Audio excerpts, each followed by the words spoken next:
amalan orang hidup diniatkan untuk orang yang sudah wafat, sampaikah pahalanya? Amalan apa yang dilakukan oleh orang hidup kemudian sampai pahalanya kepada orang yang sudah wafat? Apakah memang bisa begitu? Bagaimana dengan ayat wa anna lil insani ma sa'a? Dan orang mendapatkan apa yang dia usahakan. Gimana memahami ayat itu? Sementara banyak dalil-dalil yang menjelaskan tentang amalan itu dilakukan orang hidup, tapi pahalanya sampai kepada orang yang wafat. Amalan apa itu? Yang pertama ibadah haji, umrah, badal namanya, badal haji, badal umrah. Datang syubrumah, kata syubrumah, labbaika bi syubrumah, labbaika bi syubrumah. Datang seseorang menghajikan untuk orang yang sudah wafat, namanya syubrumah. Labbaika bi syubrumah, aku memenuhi panggilan untuk seseorang bernama Syubrumah ya Allah. Aku datang untuk memenuhi panggilanmu untuk atas nama Syubrumah. Siapa Syubrumah? Nah, dalam satu riwayat disebutkan kerabat, satu lagi riwayat mengatakan ayahnya almarhum sudah meninggal dunia. Lalu kata Nabi, apakah engkau sudah haji? Belum ya Rasulullah. Engkau tunaikan ibadah haji, setelah itu baru engkau hajikan orang tuamu yang sudah wafat. Nah, itu dalil bahwa menghajikan orang yang sudah wafat itu sunnah, dianjurkan dengan dalil-dalilnya yang amat sangat kuat. Amalan siapa itu? Amalan orang hidup. Untuk siapa tuh? Untuk orang yang sudah wafat.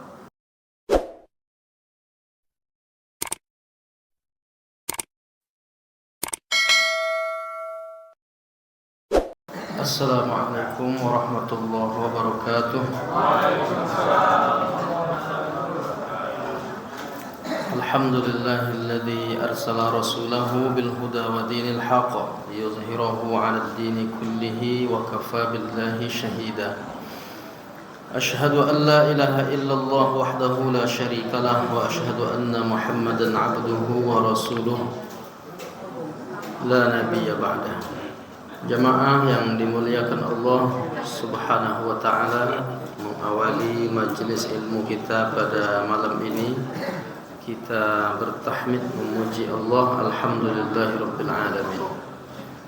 Dengan izin Allah taala kita dapat melaksanakan salat maghrib berjamaah.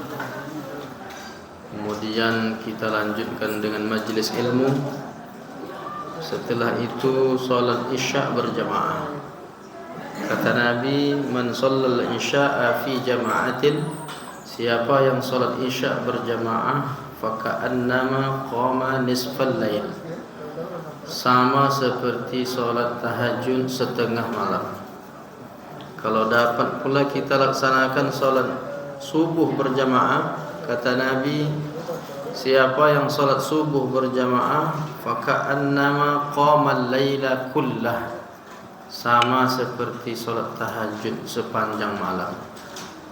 Maka yang kita lakukan ini sangat besar keutamaannya. Duduk di majelis ilmu ini, Nabi mengatakan orang yang duduk di majelis ilmu itu mendapatkan 4 keutamaan, paling tidak dalam satu hadis. Apa itu? Yang pertama, diturunkan ketenangan dalam jiwanya. Anzala alaihimus sakinah, ada ketenangan dalam jiwa. Yang kedua, wahaffat bihimul malaikah, dikelilingi para malaikat, ikut malaikat di majlis ini. Yang ketiga, kata Nabi, wa ghasyiyat bihimur rahmah, diliputi rahmat Allah. Dan yang keempat, kata Nabi, wa dzakarahumullahu fi man indah, disebut Allah hamba-hamba itu di hadapan para malaikat, dibanggakan Allah kita yang berada di majelis ilmu ini dibanggakan oleh Allah. Kemana disebutkan oleh Allah? Disebutkan di hadapan malaikat yang Allah Ta'ala mengungkapkan kembali ungkapan malaikat dulu yang khawatir kalau manusia ini menumpahkan darah, berbuat kerusakan. Ataj'alu fiha man yufsidu fiha wa yasfiku ad-dima' wa nahnu nusabbihu bihamdika wa nuqaddisu lak. Apakah engkau akan menciptakan orang yang berbuat kerusakan di muka bumi ini ya Allah? Dia juga yang akan menumpahkan darah. Jadi malaikat dulu sempat bertanya kepada Allah, apakah ini yang jadi khalifah di muka bumi? Tapi Allah menjawab saat itu, inni a'lamu ma la ta'lam. Aku lebih tahu dari kalian. Nah, saat Allah membanggakan hamba-hambanya yang ngaji nih, disitulah Allah, lihat hambaku itu. Dulu yang kalian khawatir kepadanya, lihat sekarang. Mereka sedang mengkaji ayat-ayatku, mereka sedang mengkaji ilmu-ilmu Allah. Nah, jadi ini keutamaan besar. Mudah-mudahan semakin sering mengaji ini, semakin banyak rahmat turun kepada kita. Dengan rahmat Allah itulah nanti kita masuk surga. Kan begitu kata Nabi, la yudkhilu amalahu ahadukumul jannah. Allah enggak masukkan orang ke surga itu karena amal. Lalu sahabat bertanya, apakah engkau masuk surga bukan karena amal ya Rasulullah? Bukankah amal Rasulullah itu hebat luar biasa sampai bengkak kakinya salat tahajud? Kata Nabi, wala ana, aku pun masuk surga bukan karena amal. Lalu kenapa orang masuk surga? Kata Nabi, illa ayyataghammadani Allahu bi rahmatihi. Seseorang masuk surga itu karena rahmat Allah. Maka rahmat Allah itulah yang kita cari. Hadir kita ke masjid ini, duduk di majelis ini pun dalam riwayat lain kita sedang didoakan malaikat nih. Dua doa malaikat untuk kita. Apa kata malaikat? Allahumma ighfir lahum, ya Allah ampuni dosa mereka. Warhamhum, curahkan rahmat kepada mereka. Hatta yuhdith, begitu dalam satu riwayat. Maka kita ya berharap semoga semakin sering mengaji, semakin bertambah iman, semakin semangat untuk melakukan kebaikan, istiqomah hendaknya sampai akhir hayat kita insyaallah. Amin ya rabbal alamin. Jamaah yang dimuliakan Allah Ta'ala, pada pertemuan perdana yang lalu kita membahas kalender, tapi isinya tentang mengqashar salat. Salat yang 4 rakaat dibuat menjadi 2 rakaat, diringkas. Bagaimana ketentuannya? Nah, sudah kita bahas. Cuplikan aja kita ungkapkan sedikit baru kita masuk ke materi baru. Apa yang kita bahas pertemuan terdahulu, bahwa Nabi setiap dalam perjalanannya Nabi selalu mengqashar salat. Bahkan sahabat, pengakuan Abdullah bin Umar misalnya, sahibtu Rasulullah sallallahu alaihi wasallam, saya menemani Nabi. Wa kana la yazidu fis safari ala rak'atain. Tak pernah Nabi salat lebih dari 2 rakaat. Setiap dalam perjalanan salatnya selalu 2 rakaat. Zuhur, asar, isya'nya selalu 2 rakaat. Nah, kemudian kita sudah bahas tentang kriteria safar yang membolehkan kita qashar itu jika memenuhi jarak tempuh. Berapa jaraknya?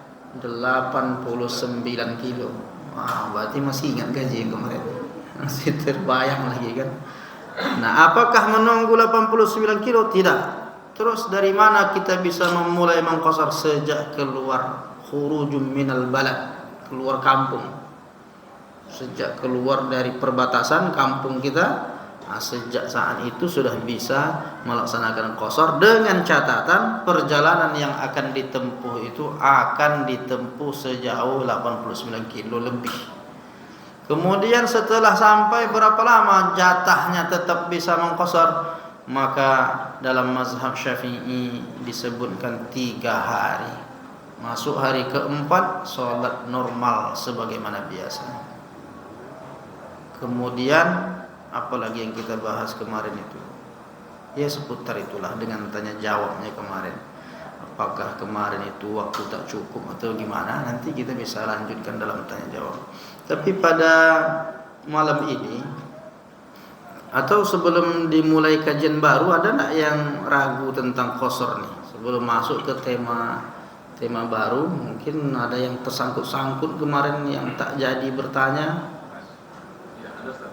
Iya, ada Pak, ya. Nah, ini kan ketika berangkat kita belum tercapai 89 kilo sudah mulai kosong, asal sudah keluar dari kampung. Iya. Nah, ketika pulang nih Ustaz, katakanlah kita ke Sumbar, nah arah pulang kita belum dapat sholat. Nah, menjelang ke rumah, itu berapa jaraknya itu boleh? Ketika orang kembali dari perjalanan, selama dia dalam perjalanan itu, selagi belum sampai di rumah, dia tetap masih dinilai sebagai musafir. Tidak ada penentuan jarak-jarak di sana ketika pulang. Tetapi kalau dia sudah menginjakkan kaki di rumahnya, maka dia jatuh menjadi mukim, tak berlaku lagi untuk mengqasar. Selagi belum sampai ke rumah, maka dia tetap bisa mengqasarnya. Yang banyak terjadi malah diqasarnya waktu sampai di rumah. Itu masalahnya. Apa ya betul saya di maghrib nih katanya, waktu sempit begini, udahlah nanti jamak aja lah maghribnya dengan jamak qasar aja lah dengan isya nanti di rumah katanya. Lagian pakaian kurang bersih juga nih. Itu problem tuh. Tak boleh Pak? Ya kalau udah di rumah mukim. Kalau di rumah mukim, sementara safar itu mesti orangnya sedang safar. Kalau belum sampai rumah kan masih musafir. Kalau masih belum sampai di rumah masih musafir. Nah, makanya dia tetap bisa untuk mengqasar. Kalau udah sampai depan rumah, sholatlah di tepi jalan dulu. Kalau udah sampai ke rumah. Jadi intinya selagi kita masih musafir tetap bisa mengqasar. Kalau sudah mukim, kapan kita disebut mukim? Masuk ke rumah. Gitu Pak ya. Baik. Iya Pak. Ketika jarak kalau kita pos itu 89 km. Ini mungkin pertanyaan yang lain akan perginya saja atau kelompok yang bisa Bagus juga pertanyaan tuh. Iya kan? Betul. Ya. 89 kilo itu hitungannya pergi saja. Tidak terhitung PP. Itu. Karena kalau dihitung PP baru kita sampai ke Bangkinang, Danau kan. Balik lagi ini lebih dari 89. Dia tidak terhitung PP. Rupanya sampai Bangkinang itu udah berapa kilo? 60, 65. Gimana saya supaya dapat qasar? Arahkan ke Sumbar lagi. Kalau ada sampai 89. Rantau berangin ya kan? Intinya selagi belum sampai ya tidak terhitung. Kalau udah sampai, maksudnya kalau perjalanan itu kita rencanakan lebih dari 89, udah bisa sebetulnya. Nah, jadi tidak terhitung PP. Apalagi dia tidak keluar kota. Keliling aja dia kota Pekanbaru. Lebih 89 kilo. Bisa nampak jarak. Itu bisa. Dihitungnya berapa jaraknya dari Panam sampai keliling Pekanbaru. Kan bisa 89 Pak. Kalau diputar-putar ya terus tuh kan. Sampai Kurumbai itu kan. Jadi selagi di dalam kota dia tidak ada niat safar untuk keluar, maka dia tidak diperkenankan untuk mengqasar. Baik. Ada lagi Pak? Silakan Pak. Umpama kita lagi di luar safar, katakanlah di Malaysia. Zuhur masuk. Kemudian kita di sana sholat zuhurnya jamak kosong dengan asar. Iya. Naik pesawat pulang ke Pekanbaru sampai rumah. Kadang-kadang masih ada waktu 1,5 jam lagi. Iya. Udah istirahat, udah santai di rumah. Sebelah rumah masjid pula dengan azan. Apa yang harus dilakukan? Kalau kita sudah melaksanakan jamak qasar, walaupun ketika kita sampai kembali ke rumah kita waktu asar belum masuk, maka kita sudah terhitung sholat asar. Andai kita tak sholat asar, tak apa. Cuma yang Bapak khawatirkan itu kan penilaian orang tuh kan. Apa tak sholat ke masjid dia katanya. Padahal jam 2 tadi sampai katanya kan. Ini jam 4 nih masuk asar nih tak pula datang ke masjid. Kalau ditanya enak kita jawab, aku jamak tadi itu. Kalau ditanyanya kan. Tapi kalau udah sama-sama ngaji, itu maklum Pak. Oh Bapak ini udah jamak tadi, dia musafir, makanya dia tak datang ke masjid. Tapi andai Bapak datang ke masjid, sholat juga boleh. Sholat i'adah namanya. Sholat i'adah itu boleh. Pahala i'adah. Sholat itu dibagi 3. Sholat adaan, sholat qadaan, sholat i'adatan. Adaan tunai di waktunya. Qadaan ganti. I'adatan ngulang. Udah sholat lagi. Sama seperti kita umpamanya udah sholat kita umpamanya. Lalu datang orang minta bantu kok sholat jamaah, dia datang sendiri. Kita bantu dia sholat. Itu sholat i'adah namanya. Boleh. Seperti yang dilakukan Abu Bakar As-Siddiq. Ketika Nabi bersama sahabat sudah selesai sholat, tiba-tiba ada orang jauh dari kejauhan datang. Lalu kata Nabi, siapa di antara kalian yang mau bersedekah? Kata Abu Bakar, ana ya Rasulullah. Bantu dia untuk mendapatkan sholat berjamaah jadi imam. Itu boleh aja, sholat i'adah namanya. Atau ada ibu-ibu umpamanya, andai ini berandai, bapak tuh dah sholat zuhur dia di masjid, pas pulang rupanya ibu belum sholat jamaah lagi kita bang katanya. Aku dah sholat kata suami, sholat jamaah lagi kan tak apa-apa. Andai mau bapak tuh sholat menjadi imam, maka sholat itu niatnya i'adah. Jadi kalau dia pakai niat dalam mazhab Syafi'i sunnah sebelum sholat itu melafazkan niat, biasa dia baca usolli fardhu zuhri 4 raka'atin adaan, tapi karena ada sholat nanti pas dia mengulang tuh usolli fardhu zuhri 4 raka'atin i'adatan, tinggal ganti aja adaannya dengan i'adatan lillahi ta'ala. Gitu Pak ya. Baik. Tuntaslah nampaknya. Alhamdulillah pembahasan seputar qasar sudah kita diskusikan. Sekarang kita mau menganalisa satu amalan yang diperdebatkan oleh banyak kalangan belakangan ini. Apa itu?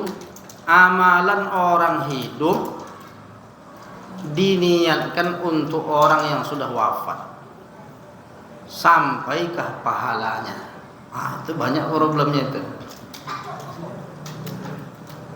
Amalan apa yang dilakukan oleh orang hidup kemudian sampai pahalanya kepada orang yang sudah wafat? Apakah memang bisa begitu? Bagaimana dengan ayat wa anna lil insani ma sa'a? Dan orang mendapatkan apa yang dia usahakan. Gimana memahami ayat itu? Sementara banyak dalil-dalil yang menjelaskan tentang amalan itu dilakukan orang hidup, tapi pahalanya sampai kepada orang yang wafat. Amalan apa itu? Yang pertama, kalau mau kita rincikan, amalan apa saja yang dilakukan orang hidup tetapi pahalanya sampai untuk orang yang wafat. Yang pertama ibadah haji, umrah, badal namanya, badal haji, badal umrah. Datang syubrumah, kata syubrumah, labbaika bi syubrumah, labbaika bi syubrumah. Datang seseorang menghajikan untuk orang yang sudah wafat, namanya syubrumah. Labbaika bi syubrumah, aku memenuhi panggilan untuk seseorang bernama Syubrumah ya Allah. Aku datang untuk memenuhi panggilanmu untuk atas nama Syubrumah. Siapa Syubrumah? Nah, dalam satu riwayat disebutkan kerabat. Satu lagi riwayat mengatakan ayahnya almarhum sudah meninggal dunia. Lalu kata Nabi, apakah engkau sudah haji? Belum ya Rasulullah.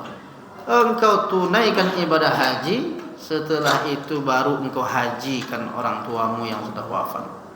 Nah, itu dalil bahwa menghajikan orang yang sudah wafat itu sunnah, dianjurkan dengan dalil-dalilnya yang amat sangat kuat. Amalan siapa itu? Amalan orang hidup. Untuk siapa tuh? Untuk orang yang sudah wafat. Cuma kita perlu juga hati-hati, tengok betul orangnya dulu, amanah dia enggak. Nanti dia ambil duitnya tak dikerjakannya. Kalau ada orang yang kita yakini dia amanah, mintalah tolong kepada dia umpamanya. Tapi kalau sebaik-baiknya ya kita. Cuma kalau kita ini haji tahun ini, tahun depan belum bisa berangkat. Cuma nah pula menunggu kalau reguler. Nah, tapi kalau kita umpamanya memesankan, meminta tolong kepada seseorang, tolong badalkan ibadah haji untuk almarhum orang tua saya umpamanya, bisa. Kasihlah dia berapa kira-kira. Nah, itu tentang badal haji. Begitu juga dengan umrah. Satu. Yang kedua, ibadah kurban. Apakah bisa ibadah kurban itu diniatkan pahalanya untuk orang yang sudah wafat? Nabi ketika berkurban berdoa lah dia. Allah bismillahi Allahu akbar. Ketika akan menyembelih. Lalu kata Nabi, Allahumma taqabbal minni wa taqabbal min ummati. Dalam riwayat lain, wa amman lam yudhi min ummati. Ya Allah, terimalah kurbanku. Ini kurbanku ya Allah. Dan ini yang lain-lain ini kurban umatku yang belum berkurban.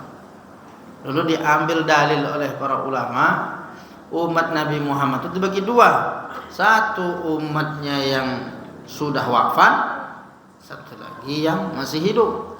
Andaikan yang dimaksud Nabi itu yang masih hidup, Nabi akan katakan, ya Allah, terima kurbanku dan kurban umatku yang masih hidup. Tapi Nabi cuma suruh umatku, terimalah kurbanku dan terima juga lah kurban umatku. Berapa yang disembelih Nabi? 100 ekor unta. Satu ekor unta itu berapa duitnya? 30 juta. Pokoknya miliaran lah tuh jadinya tuh kalau duit kita itu. Sekali momen. Nah, itu Nabi berkurban. Kalau 25 juta berarti 2,5 miliar. Dia sekali berkurban itu. Nah, itu yang dilakukan Nabi ketika berkurban. Bukan hanya untuk umatnya yang masih hidup, karena umat Nabi yang sudah wafat tapi belum sempat berkurban, itu pun Nabi memperhatikannya. Ya Allah, terima kurbanku ini dan ini untuk umatku yang belum berkurban. Mungkin dia waktu hidup dulu belum sempat berkurban, sekarang aku berkurban untuk mereka. Begitulah Nabi. Atas dalil inilah dipahami oleh para ulama boleh berkurban atas nama orang yang telah wafat. Nah, itu makanya di terpampang di papan tulis atau di dinding-dinding masjid kita setiap agak-agak masuk ke Zulhijjah 1, 2, 3, 4, 5, 6. Nomor 6 itu Ibu Haja Pulan dalam kurung almarhumah. Kok bisa almarhumah ini berkurban? Orang yang hidup yang berkurban atas namanya. Kemudian ulama mazhab Syafi'i memang ada rincian. Sebahagian mengatakan jika berwasiat. Jadi kalau dia berwasiat, kurbanlah. Kalau dia umpamanya di bulan Ramadan itu udah nampak dia tanda-tandanya, udah ngomong dia sama anaknya. Nah, katanya, rasa bapak nih, rasa-rasanya tak sampai ke bulan Zulhijjah nanti ini. Andaikan tak sampai umur bapak ke Zulhijjah nih, nanti berkurban lah ya untuk bapak ya. Maka kurban itu menjadi wajib. Kurban wasiat, kurban wajib. Dan kurban wajib ini kalau nanti anaknya betul-betul dilaksanakannya, tak boleh dia makan dagingnya. Termasuk di antaranya kurban wajib itu kurban nazar. Bernazar dia, kalau sehat anakku nanti kurban aku tahun ini, wajib itu dia melaksanakannya. Dan kalau dia sudah seperti itu, tak boleh dia makan daging kurban itu. Nah, begitu penjelasan para ulama. Sekarang gimana caranya? Orang daging kurban itu bergabung-gabung semuanya. Jangan-jangan dia sedang ada daging kurban atas nama atau nazar tadi, dimakannya juga tak boleh. Makanya sebaik itu kurban itu dipisah-pisah dulu. Ini yang kelompok 7 orang ini. Nah, jadi kalau dia nanti mau ngambil daging, jangan ambil daging yang dia atas nama nazar tadi. Kalau mau juga dia ambil di menjadi sebagai warga rumahnya. Tak bisa dia ngambil daging kurban, karena itu kurban wajib. Perlu dirincikan. Nah itu, jadi ibadah apa yang diniatkan untuk orang wafat tetap sampai kepadanya. Yang kedua adalah kurban. Imam An-Nawawi rahimahullahu ta'ala mengatakan, penjelasan tentang kurban atas nama orang yang telah wafat ini, ada penjelasan dari ulama mazhab Syafi'i. Itu disebutkan mengapa boleh berkurban ini untuk orang yang sudah wafat, karena disamakan dengan sedekah. Karena hakikatnya daging kurban itu disedekahkan. Daging kurban itu disedekahkan, dihadiahkan, disedekahkan.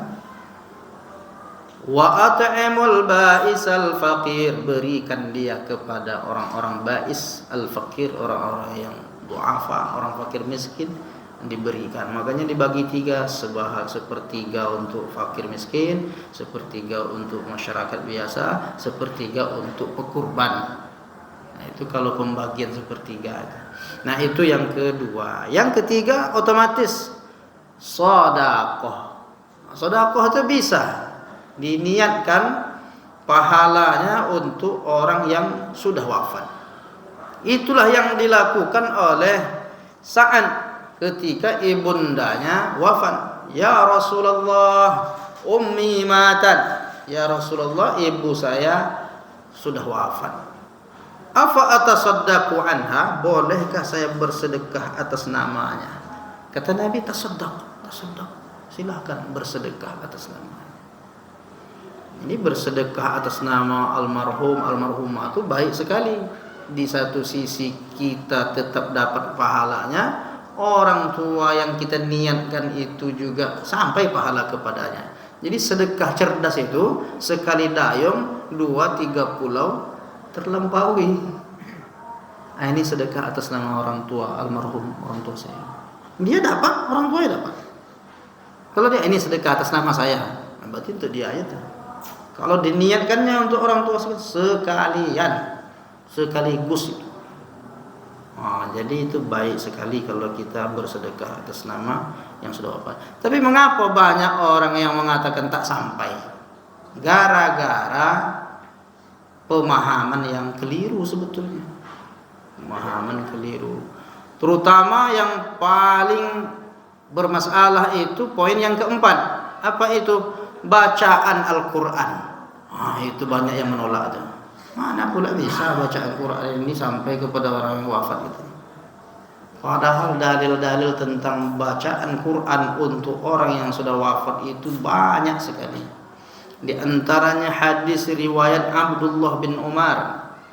Ketika hadis ini disebutkan oleh Al-Hafiz Ibnu Hajar Al-Asqalani bahwa sanadnya hasan. Jadi hadis itu kan ada 4 dia. Sahih, hasan, dhaif, maudhu. Kalau dia sahih dan hasan, sepakat seluruh ulama bisa diamalkan. Dan hadis ini statusnya hasan, bisa diamalkan. Apa kata Nabi? Dalam sebuah hadis disebutkan, kata Nabi, apabila orang sudah dikebumikan, udah meninggal, dia dah wafat dan dah dimakamkan, wal yaqra 'inda ra'sihi bi Fatihatil Kitab. Bacakan di sebelah kepalanya surah Al-Fatihah. Wa 'inda rijlaihi, bacakan di sebelah bi khatimati suratil Baqarah. Bacakan di sebelah kakinya akhir dari surah Al-Baqarah. Siapa yang nyebut itu? Nabi. Terus kenapa ada orang-orang melarang baca Quran di kuburan? Banyak orang melarang baca Quran di kuburan. Itu di kuburan itu Nabi suruh itu. Bahkan kata Imam Asy-Syafi'i, wa in khatamul Qur'an fa hasanun. Orang yang berziarah kubur, duduk dia dekat kubur itu, lalu dibacanya Quran, diniatkan pahalanya untuk almarhum orang yang sudah wafat, itu katanya kalau yang paling baik itu dikhatamkan Quran di situ. Khatamkan Quran di situ, niatkan pahala bacaan Quran itu untuk orang yang sudah wafat. Coba masyarakat kita tak sanggup menghatamkan Quran di kuburan. Berapa lama mau baca itu kan? Kita khatam Quran itu Ramadan aja payah juga itu kan, 30 hari. Ini mau khatam sekali duduk. Berapa jam kira-kira bisa khatam tuh? Sehari. Berarti malam-malam di kuburan juga. Orang kita ini kalau udah malam ingat kuburan, udah takut ya. Jangan di kuburan, mengingat kuburan itu. Tapi apa yang terjadi? Imam Syafi'i selama 7 hari berturut-turut mengkhatamkan Quran berkali-kali. Di mana dia khatamkan Quran? Di makam Abu Hanifah An-Nu'man, Imam Hanafi. Jadi Imam Syafi'i, wa in khatamul Quran fa hasan. Kalau bisa dikhatamkan Quran itu, maka itulah yang terbaik.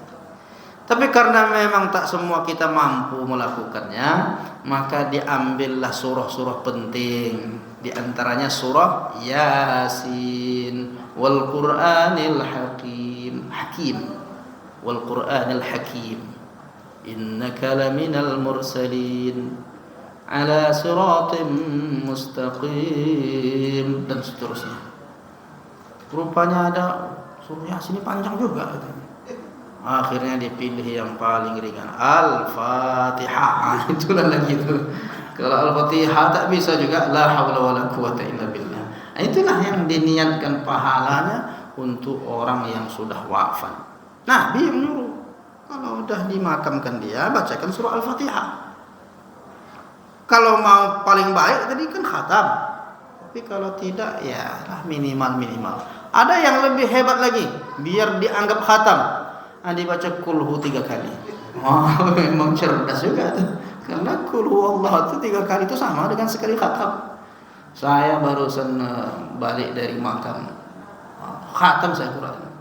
Kok bisa kulhu 3 kali katanya. Pandai dia. Nah, itu tentang baca Al-Quran.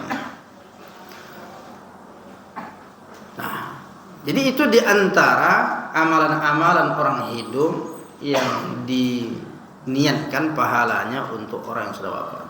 Termasuk diantaranya yang keberapa lagi adalah berdoa. Doa itu juga sampai. Kalau tak sampai doa itu, kenapa kita harus ada Allahumma ghfir lil muslimina wal muslimat? Ya Allah, ampunilah kaum muslimin, baik laki-laki maupun perempuan, al ahya, baik yang masih hidup, minhum wal amwat, maupun mereka yang sudah wafat. Kalau tak adalah doa, tak sampai doa itu untuk orang yang sudah wafat, untuk apa salat jenazah? Jenazah itu isinya doa-doa. Allahumma ighfir lahu warhamhu wa'afihi wa'fu anhu wa akrim nuzulahu wa wassi' madkhalahu wa ghsilhu bil ma'i wath thalji wal barad, dan seterusnya. Allahumma la tahrimna ajrahu wa la taftinna ba'dahu wa ighfir lana wa lahu wa li ikhwanina alladhina sabaquna bil iman. Itu untuk saudara-saudara kami yang telah mendahului kami. Itu orang-orang sudah wafat didoakan, itulah ajaran Islam. Tapi kalau katanya tak ada hubungan antara orang hidup dengan orang wafat lagi katanya, itu ajaran siapa? Ada hubungan antara orang hidup dengan orang wafat itu secara rohani, dia ada, dia bisa mendoakan. Itu makanya waktu kita masuk di depan pemakaman, kita juga berdoa, Assalamualaikum ya ahlad diyar. Ya ahlal kubur boleh juga lah. Kalau mengikut hadis ya ahli diyar bisa. Keselamatan untuk kalian wahai penghuni alam barzah. Nas'alullaha lana wa lakumul afiyah. Kami memohon kepada Allah untuk kami juga untuk kalian yang sudah wafat, semoga dalam kebaikan. Yarhamullahul mustakhirin wal mustaqdimin. Semoga Allah mencurahkan rahmat bagi kalian yang sudah duluan, bagi kami yang belakangan. Wa inna insyaallah, sesungguhnya kami dengan izin Allah, bikum lahikun, akan menyusul kalian. Kalau kalian sudah duluan, sampai masanya nanti kami juga sama seperti kalian. Kalian udah dipanggil, kami belum lagi. Tapi nanti kita bisa sama sampai masanya. Itu doa yang baik tadi itu. Semoga Allah mencurahkan rahmat kepada kalian, semoga dalam kebaikan. Kalau tak sampai, tak ada pengaruhnya, itu keliru beragama, pemahaman orang tentang tak ada hubungan orang hidup. Itu doa, saling mendoakan, memohonkan ampun. Bahkan Nabi mengatakan begitu, mohonkan ampun untuk orang yang sudah wafat. Bahkan setelah kalau kalian sudah meninggalkan, setelah dimakamkan, salulahu tathbit fa innahu yus'al. Mohonkan kepada Allah untuk mereka yang sudah wafat ini agar diberikan ketetapan, kekuatan, karena sebentar lagi dia akan disoal, ditanya oleh malaikat. Nabi yang nyuruh itu. Jadi kenapa ada pemahaman yang mengatakan tak ada hubungan orang hidup, tak ada amal masing-masing katanya. Pakai lakum a'malakum walana a'maluna. Tak di situ tempatnya itu. Apalagi kalau dipakainya lakum dinukum waliyadin. Tidak salah itu. Enggak tepatnya, dalilnya kurang pas itu. Dipakai kan untuk sesama orang beragama Islam. Jadi kita saling mendoakan. Nah, itu tentang masalah doa, mendoakan, memohonkan ampun kepada Allah, kemudian bersedekah atas nama orang yang sudah wafat, berkurban, haji dan umrah, dan lain sebagainya. Itu pendahuluan kita untuk kita diskusikan. Masih ada waktu kita?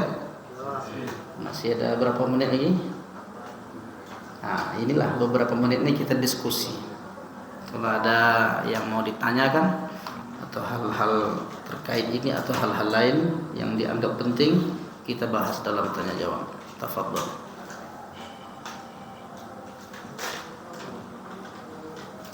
Iya Bu, silakan Bu.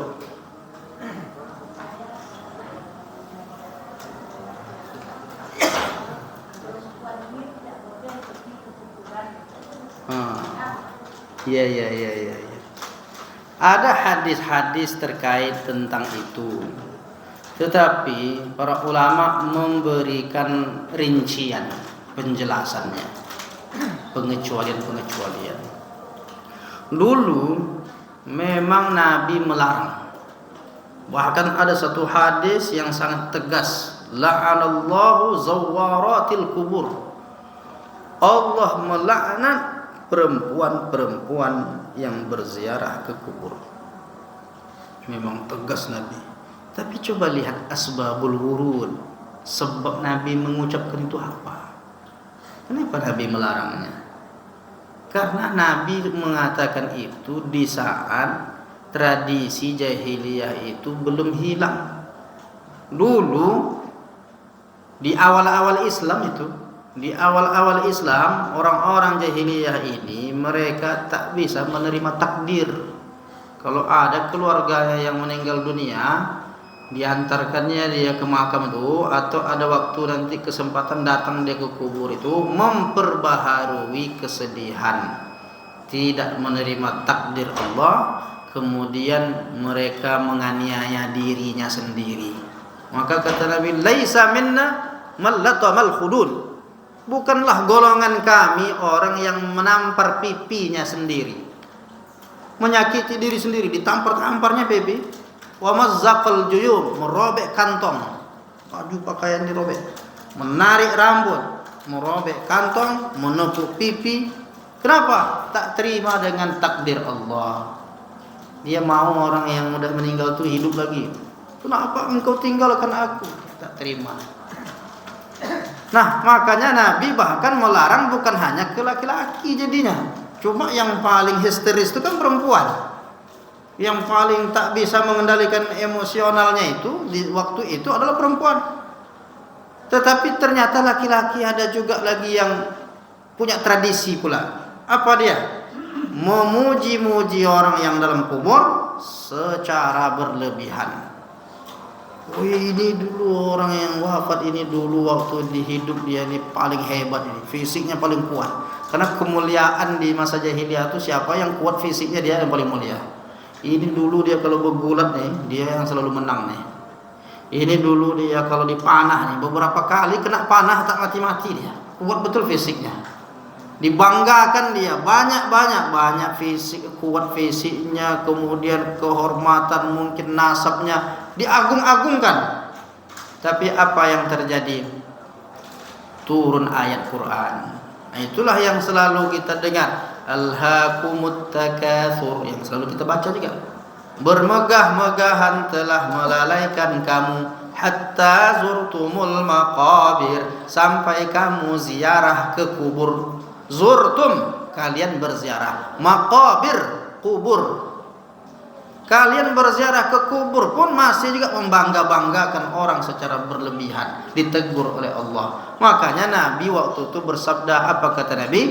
Nahaitukum an ziyaratil kubur. Aku larang kalian berziarah ke kubur. Tak usah ziarah ke kubur lagi. Kenapa? Kalau masih kalian menampar-nampar pipi, merobek-robek kantong, menarik-narik rambut, memuji-muji orang yang sudah wafat berlebihan, kalau masih seperti itu kalian ziarah kubur, tak usah lagi ziarah. Dilarang Nabi. Nah, sampai masanya Nabi cabut lagi. Setelah kata Nabi juga menyebutkan badali, setelah terlihat olehku annaha turiqul qulub, bahwasanya ziarah kubur itu dapat melembutkan hati. Wa tudmi'ul ain, dapat meneteskan air mata karena takut dengan azab Allah. Kalau sudah stabil imannya, dia datang ke makam itu untuk melembutkan hati yang keras. Menetes air matanya bukan karena apa? Karena takut dengan azab Allah. Dosa banyak, amal sedikit. Kalau sampai dicabut nyawa, belum ada persiapan, khawatir. Wa tudzakirul maut, dan mengingat mati. Nah, kalau itu tujuan ziarah kubur, kata Nabi, fazuruha, sekarang berziarahlah kalian ke kubur. Tapi dengan catatan ziarah kubur itu untuk itu, melembutkan hati yang keras, sehingga khawatir dengan azab Allah andai meninggal amal masih sedikit. Dan orang yang cerdas itu memang orang yang mengingat mati. Kalau begitu tujuannya sekalian mendoakan, nah maka berziarahlah ke kubur. Jadi larangan itu sudah dicabut. Jadi kalau umpamanya undang-undang itu udah diamandemen, undang-undang itu udah dirubah karena sudah stabil, tapi masih berlaku larangan tuh jika masih balik seperti zaman dulu tuh, masih tak terima doang sampai histeris. Ada ibu-ibu tuh, dia asal tersebutnya nama almarhum anaknya yang udah meninggal, langsung dia histeris. Saya bilang ini tak bisa ziarah kubur nih. Sedang anaknya tak ada di situ aja, seteringatnya dia udah histeris, apalagi sampai ke situ digalinya kubur tuh nanti. Takut kita kan. Jadi kalau yang belum bisa stabil emosinya jangan. Tapi kalau ibu-ibu jamaah Masjid Abu Salam ini stabil imannya, insya Allah. Jadi kalau kita ziarah kubur, pastikan tujuannya jelas, mendoakan. Kalaupun mendoakan sambil baca Quran, zikir-zikir boleh. Kemudian juga kita di situ berintrospeksi diri, mengingat mati bahwa mungkin kita tak lama lagi. Itulah filosofis mengapa doa itu dibaca di awal, belum akan masuk ke pekarangan makam itu, kita udah diingatkan, semoga kalian dalam rahmat Allah, insya Allah kami menyusul kalian. Itu udah ingat. Kalau menyusul kan bermakna tak lama lagi. Makanya kita udah tersentak.